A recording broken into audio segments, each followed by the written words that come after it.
Thiruvananthapuram Nedumangad PA Azeez engineering കോളേജിൽ കത്തിക്കരിഞ്ഞ നിലയിൽ കണ്ടെത്തിയ മൃതദേഹം കോളേജ് ഉടമ അബ്ദുൽ അസീസ് താഹയുടേത് തന്നെയെന്നതിന് കൂടുതൽ തെളിവുകൾ ലഭിച്ചു.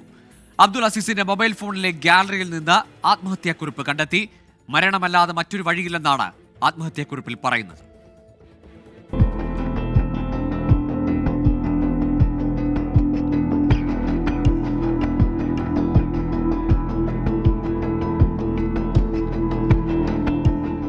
നേരത്തെ തയ്യാറാക്കിയ കുറിപ്പിന്റെ ഫോട്ടോയാണ് പോലീസിന് കിട്ടിയത്.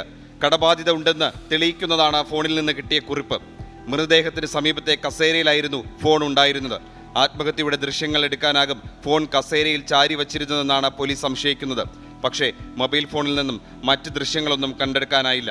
DNA പരിശോധന നടത്താൻ അബ്ദുൽ അസീസിന്റെ ബന്ധുക്കളുടെ രക്തസാമ്പിൾ ശേഖരിച്ചു. ഒരാഴ്ചയ്ക്കകം DNA ഫലമെത്തും. ഇത് കിട്ടിയാലേ കൂടുതൽ വ്യക്തത വരികയുള്ളൂ. നെടുമങ്ങാട് മുല്ലശ്ശേരി വെങ്കോട് റോഡിലാണ് PA അസീസ് എഞ്ചിനീയറിംഗ് കോളേജ് ഉള്ളത്. ഡിസംബർ 30 രാത്രിയാണ് സംഭവം നടന്നത്. മരണത്തിൽ എന്തെങ്കിലും ദുരൂഹതകളുണ്ടോ എന്നും പോലീസ് പരിശോധിക്കുന്നുണ്ട്. 24 തിരുവനന്തപുരം.